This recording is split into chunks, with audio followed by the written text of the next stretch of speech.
Guys, we have so much news for you today. The Ripple versus SEC is approaching its end soon, and XRP shows signs of heading straight to the moon. The crypto giant Bitcoin went below $30,000, which is the lowest ever this year. Banks are now jumping headfirst into the idea of digital currencies. Guess which crypto is in the middle of all this?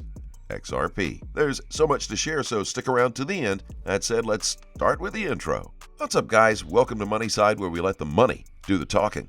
If you haven't already, hit the subscribe button and let's make this money together. Thank you for all the daily visits and for the Moneyside fans. I'm humbled by all the positive comments. Without a doubt, I'll keep the videos coming and always ensure that we all stay updated with the latest. Now that out of the way, we can get down to business. Leerzite shared a pretty interesting tweet. He goes on to say, another settled crypto case after a sunshine meeting. Sale of unregistered securities via ICO and fraud. Settled for $7.6 million. No one tells me this is not possible with Ripple. By the way, next sunshine meeting is already this Thursday. Have we heard anything from the Ripple/SEC since last week? And he has a point. It means the company will only have to share a small portion of its capital to get out of this lawsuit. I went onto the SEC website to confirm the story, and yes, it's all true. The press release reads, Washington, D.C., June 22, 2021.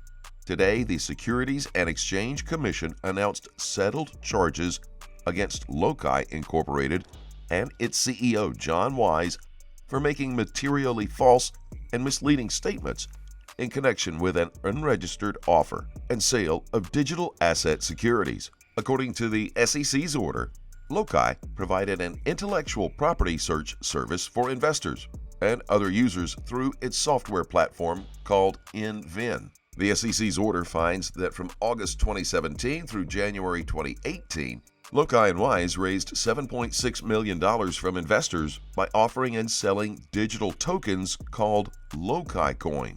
As stated in the order, in promoting the ICO, Loci and Wise made numerous materially false statements to investors and potential investors, including false statements concerning the company's revenues, number of employees, and InVin's user base. The order finds that Wise misused $38,163 in investor proceeds to pay his personal expenses. The order also finds that although Loci coins constituted securities, Loci's offering was not registered with the SEC and no exemption from registration applied. Loci and its CEO misled investors regarding critical aspects of Loci's business, said Christina Littman, chief of the SEC Enforcement Division's cyber unit. Investors in digital asset securities are entitled to truthful information and fulsome disclosures so that they can make informed investment decisions. The SEC's order finds that Wise and Loci violated the anti-fraud provisions of Section 10B of the Securities Exchange Act of 1934 and Rule 10B-5 thereunder and Section 17A of the Securities Act of 1933 and the registration provisions of Sections 5A and 5C of the Securities Act. Without admitting or denying the SEC's findings, Loci and Wise agreed to a cease and desist order and to undertakings to destroy the remaining tokens, request the removal of the tokens from trading platforms, publish the SEC's order on Loci's social media channels, and refrain from participating in future digital asset securities offerings. The SEC's order also imposes a $7.6 million civil penalty against Loci and an officer and director bar as to Wise. The SEC's investigation was conducted by Brian Fitzsimmons and Kathleen Hitchens of the Cyber Unit, with assistance from Donald Furlano and supervised by Brian O'Quinn, Carolyn M. Welshans, and Ms. Litton. Now, I think this Thursday we'll have eventful things happening at that sunshine meeting. The SEC could likely settle the lawsuit with XRP, and that means this coin will moon. Ever since the drop of Bitcoin in the last few weeks, the effects have been felt by almost all cryptos in the market, including Doge. But for some reason, XRP only takes a slight hit and then comes back up stronger than before. And I believe that's because this coin has a real-life use case, where the coin acts as liquidity for RippleNet. Additionally, banks are also working hand in hand with XRP. A tweet shared by Ripple XRP says, "Boom! The Bank for International Settlements has given its full backing to the development of central bank digital currencies, CBDCs. XRP will bridge CBDCs because it's the most effective digital asset." Jack the Rippler also shares an article that highlights the story. The article was posted on Reuters.com and it says, "The Bank for International Settlements has given its full backing to the development of central bank digital currencies, CBDCs, saying they are needed to modernize finance and ensure big tech does not take control of money." Dubbed the central bank to the world's central banks, the BIS, which is coordinating many of their discussions on digital currencies, set out recommendations on Wednesday on how a CBDC, such as a digital dollar, euro, yen, or yuan, should look. As a part of its upcoming annual report, it estimated that at least 56 central banks and monetary authorities, representing around a fifth of the world's population, are now looking at digital currencies as commerce shifts online. "The train has left the station," said Benoit Couer of the BIS, referring to the move towards central bank digital currencies and its support. "It is not that we are getting carried away, we are just looking around." The push comes as physical cash use falls globally and authorities look to fend off the threat to their money printing powers from Bitcoin and efforts from big tech, such as the Facebook-backed Diem, formerly Libra.